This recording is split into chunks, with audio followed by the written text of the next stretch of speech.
Welcome back, Attack. Today we're doing a dishonorable top 10. In remembrance of fallen games, as well as mostly bad games, this is a top 10 failed MOBA. 2014 was like the year of the MOBA.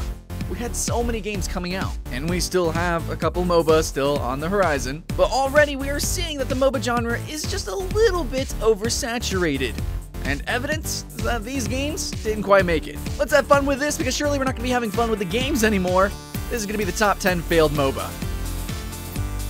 At number 10, we've got a third-person shooter, Minimum. And yes, Minimum was supposed to be a free-to-play MOBA third-person shooter. It had a lot of really interesting elements, like being able to equip armors as you progress through the matches, also having giant monsters push down a lane, or lanes, I don't know, a lane. Anyways, they changed the formula so much that it just basically turned into a kind of average third-person shooter with no textures. It was really blocky looking.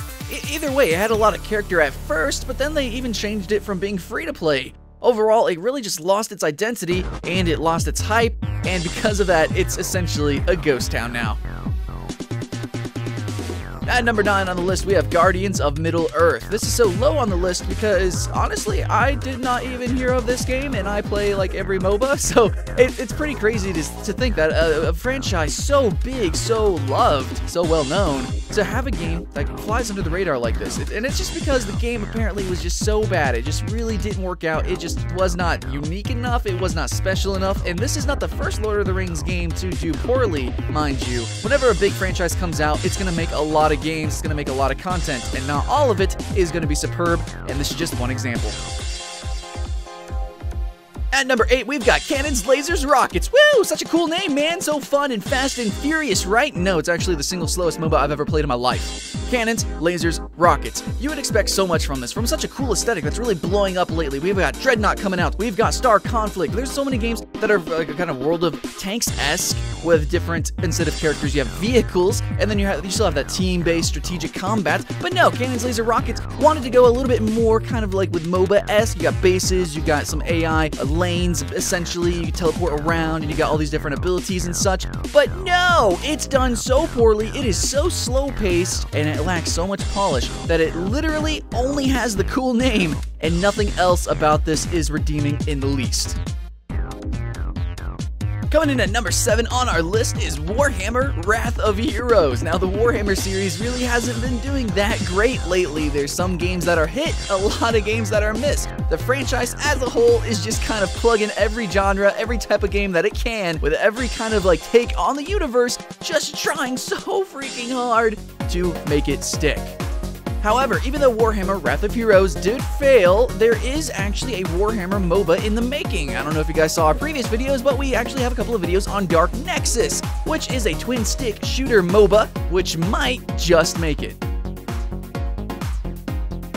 At number 6, we've got a MOBA that I really find distasteful, and that's Sins of a Dark Age. It seemed to be trying to emulate Dota in a lot of aspects, but trying to kind of reverse engineer what League of Legends also did at the same time without anywhere near the level of polish. If Sins of a Dark Age came out at the same exact time as League of Legends, then we might be able to see something potentially, but this is 2015.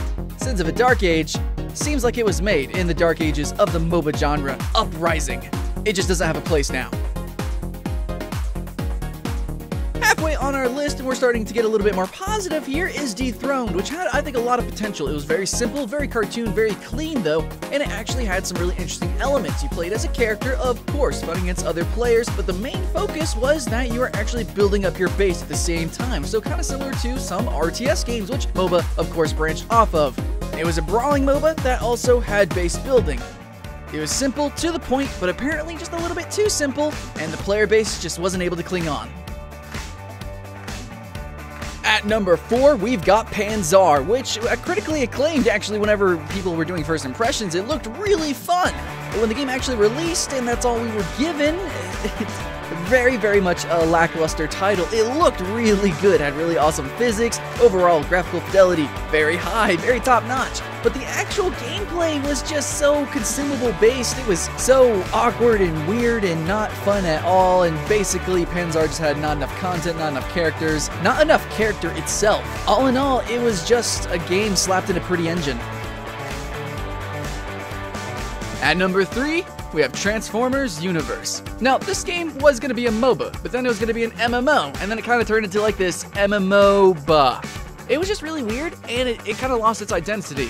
And because it went through these transitions, the actual gameplay really definitely suffered. We had MOBA abilities, but we had sort of like an MMO UI setup, and we had too many abilities, and every character wasn't really unique enough like we would expect in a MOBA, but then they try to put us into MOBA gameplay. But at the same time, it was like really casual because we could just jump in and out of matches, and they weren't actually like competitive, but then they had commercials that they wanted it to be competitive. I don't know, it's just this really weird blend of casual, competitive gameplay that obviously just wasn't going to work out. So they canned it, despite it potentially being an awesome game.